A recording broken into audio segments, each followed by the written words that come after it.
Olá, bem-vindo. Eu sou Rogério. No vídeo de hoje vamos tentar resolver. Na realidade, a primeira intenção é mostrar para você que não participou do concurso, que não teve como ir à prova, e você para relembrar como foi o estudo de caso. Então, teremos aqui o enunciado e as 3 perguntas A, B, C, conforme aconteceu no dia 1º de setembro. Vale lembrar aqui que o estudo de caso ele veio com pergunta A, B, C, e aí veio aquela dúvida eterna que eu também tenho, confesso que eu também estou em dúvida. O edital fala o seguinte: será zerada a redação com menos de 7 linhas.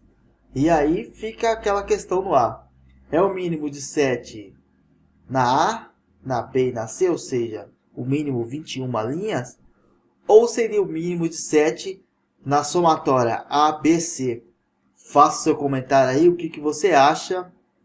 Enfim, eu tenho dúvida aí. Por via das dúvidas, eu fiz no dia 1º de setembro, mínimo de 7 na A, mínimo de 7 na B, mínimo de 7 na C.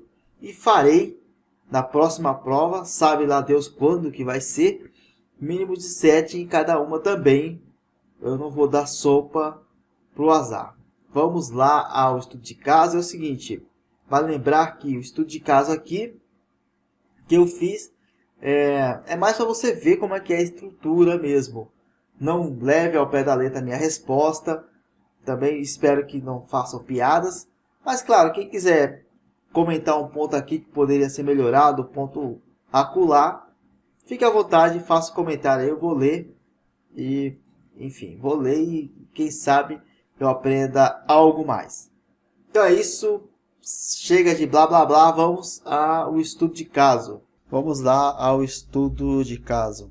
Em uma MF de São Paulo foi feita uma reunião com o diretor escolar, os professores, profissionais de apoio e os auxiliares técnico de educação para discutir sobre o baixo desempenho escolar de determinados grupos de alunos. Foi verificado que nesta MF existiam alunos de todos os grupos sociais e que os alunos que tinham baixo rendimento escolar eram de famílias de maior vulnerabilidade, que passavam por dificuldades socioeconômicas. Sabe-se que essa escola dá um tratamento igual para todos.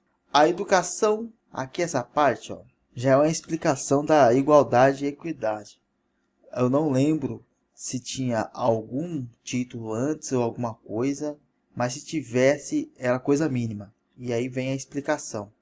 Então o estudo de caso, na realidade está mais ou menos aqui, É daqui que você vai tirar as informações. Mas aí vai complementar.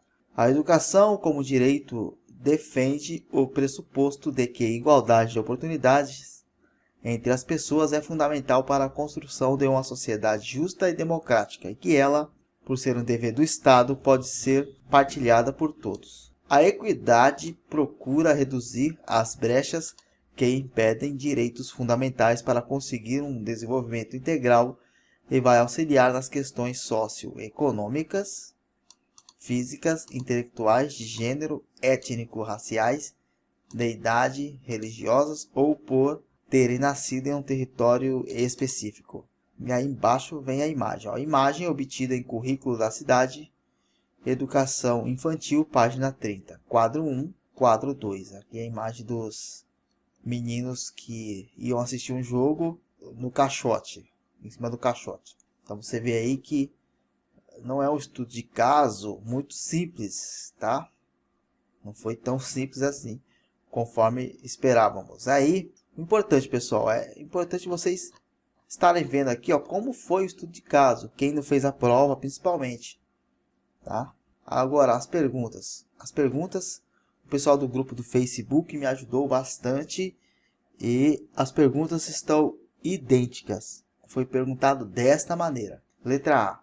Supondo que você fosse participar dessa reunião como auxiliar técnico de educação, estabeleça uma relação entre os termos equidade e igualdade com a figura apresentada. A figura é a figura lá dos meninos que foram assistir ao jogo. A letra A tinha o rascunho e tinha a folha definitiva.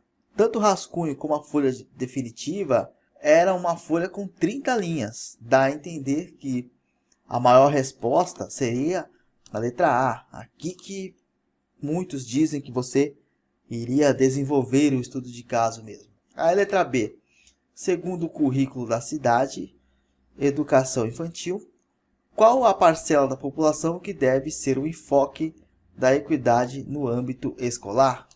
Então você vê aqui que é uma pergunta muito mais direta. A letra A você tem que fazer uma relação entre termos, equidade, igualdade, já entra a figura no meio da história.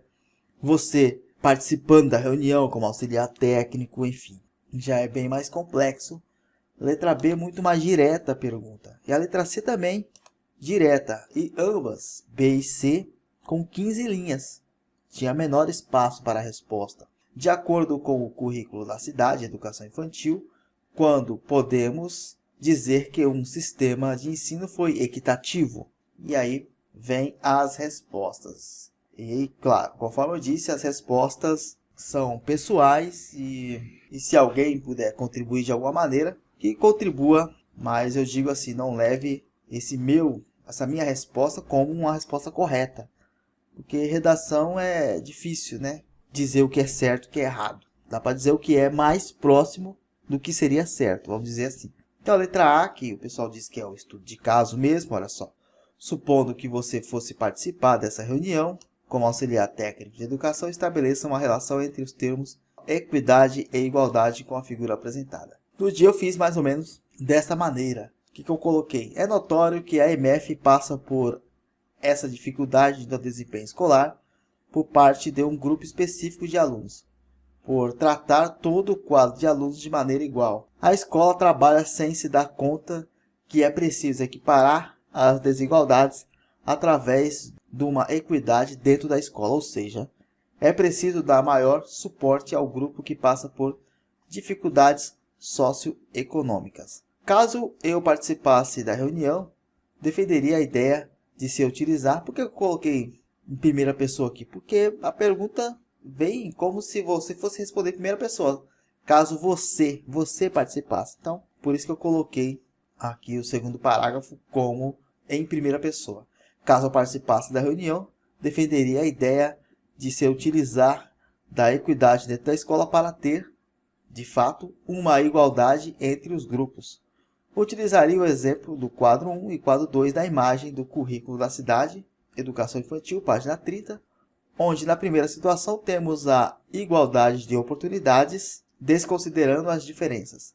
Aquele que tem maior bagagem fica muito à frente dos outros. Já na segunda situação, houve uma equidade melhorando os recursos para os menos favorecidos e todos atingiram igualmente os objetivos, pois os mais abastados, intelectualmente, socialmente ou fisicamente, não sentem dificuldade alguma na diminuição dos seus recursos. Aqui eu poderia colocar não sentem dificuldade alguma para alcançar os objetivos, embora a diminuição dos seus recursos.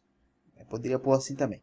Enquanto os menos abastados sofrem caso não haja adaptação. Esse texto eu fiz há pouco aqui, um pouco correndo. Claro que no dia da prova poderia pensar mais. E assim, foi mais ou menos parecido com isso que eu fiz no meu estudo de caso. Mudou pouca coisa. E essa seria a minha resposta. Assim, meio que seja o que Deus quiser. Mas aí, quantas linhas deram? Bom, aqui no computador, cada linha dessa aqui é 1,5, tá? 1, 2, 3, 4, 5, 6, 7, 8, 9, 10, 11, 12. 12 vezes 1,5, 18 linhas. Então, a minha resposta teve 18 linhas. Aí vamos para a B. A B e a C, né? As duas são mais curtinhas. A B, segundo o currículo da cidade, educação infantil, qual a parcela da população que deve ser o enfoque da equidade no âmbito escolar? E eu respondi mais ou menos desta maneira, não mudou muita coisa aqui no dia agora fazendo o vídeo. A população que deve ser contemplada por políticas públicas de equidade no âmbito escolar é diversa e um pouco extensa. É possível destacar as mais importantes. Famílias com dificuldades socioeconômicas, ou seja, aquelas em situação de extrema pobreza. Famílias com pessoas com deficiência física ou intelectual. Neste caso, a escola é obrigada a adaptar os espaços para melhor recepcionar essa parcela. Grupos que sofrem preconceitos de origem étnico-raciais, sejam elas negras e também as nascidas em outros países, inclui também os indígenas. A unidade escolar precisa trabalhar, nesse caso, com políticas de combate ao racismo. Ficou mais ou menos dessa maneira. 1, 2, 3, 4, 5, 6. 9 linhas, né? 6,1.5 vai dar 9. Letra C. De acordo com o currículo da cidade, educação infantil, quando podemos dizer que um sistema de ensino foi equitativo? E aí eu respondi desta maneira aqui, ó. Um sistema de ensino equitativo é aquele que consegue igualar os resultados independente das diferenças socioeconômicas, físicas, intelectuais, de gênero, étnico-raciais, de idade, entre outras, que traz ao aluno dificuldades em acompanhar os demais alunos. Aqui eu poderia melhorar aqui, né, os demais educandos, para não ficar repetitivo demais. Por exemplo, existe um grupo de alunos em situação de extrema pobreza, e a escola auxilia através de doações feitas em eventos como o de doações de prendas para os mais necessitados, que vai ajudar aquele educando cujo a família sofre com a fome. E também auxílio com acento, auxílio com material escolar para estudar e, se possível, vestimenta. 1, 2, 3, 4, 5, 6, 9 linhas também. Aí seriam as minhas respostas. Creio que na A eu teria uma pontuação muito boa.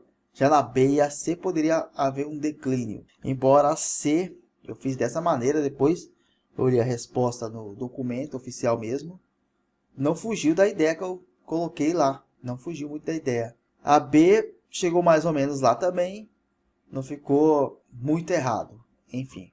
As respostas, olha só, a resposta de acordo com o currículo da cidade. Na B e na C, porque a A é muito mais você entender o que é igualdade e equidade e conseguir explanar a sua opinião. Pelo menos eu entendo assim. A B, olha só. Segundo o currículo da cidade, educação infantil, qual a parcela da população que deve ser o enfoque da equidade no âmbito escolar? A resposta, o enfoque da equidade procura centrar a atenção nas populações mais vulneráveis. Uma primeira resposta é assim, mas lá no documento mais para frente vai explicando mais. Só que isso aqui já responde, né? Letra C. De acordo com o currículo da cidade, educação infantil, quando podemos dizer que um sistema de ensino foi equitativo? Um sistema de educação e formação é equitativo quando seus resultados são independentes das condições socioeconômicas e de outros fatores que levam a desvantagens educativas, e quando a sua frequência responde a necessidades individuais de aprendizagem. Então, este aí seria o estudo de caso. Você viu que na B e na C, que foram perguntas mais diretas, eu expliquei a minha resposta usando detalhes. Na letra C eu usei um exemplo para poder dar as 7 linhas, conforme eu havia dito no começo do vídeo. Tive que fazer isso aí. É isso, espero que tenha gostado aí de como ficou o estudo de caso. Vale lembrar que não tem como fazer igual, foi através do que a gente conseguiu lembrar, fui juntando pedaços e chegamos ao estudo de caso. Uma coisa eu posso confirmar para você aqui, que as perguntas foram aquelas, iguaizinhas. A, B e C tá certinho. Agora o enunciado mudou um pouco, uma coisa aqui, outra lá, mas o enunciado, a ideia central é aquela, né? De uma escola que está tendo um desempenho baixo, de alguns grupos específicos, incluindo aí as pessoas de baixa renda, e que ela tratava todos os alunos de maneira igual, né? E daí esta era a dificuldade da escola em obter resultados parecidos para todos os alunos. Enfim, fique na guarda aí de próximos vídeos. Vou analisar, ver o que é pertinente fazer, e estou pensando em fazer pela primeira vez aqui. Acho que eu nunca fiz, primeira vez em língua portuguesa, começar respondendo questões de interpretação de texto da VUNESP conforme eu respondo nos concursos públicos, e que muitas vezes, a maioria das vezes, 90%, acabam dando certo. É isso. Espero que tenha gostado. Até a próxima. Valeu!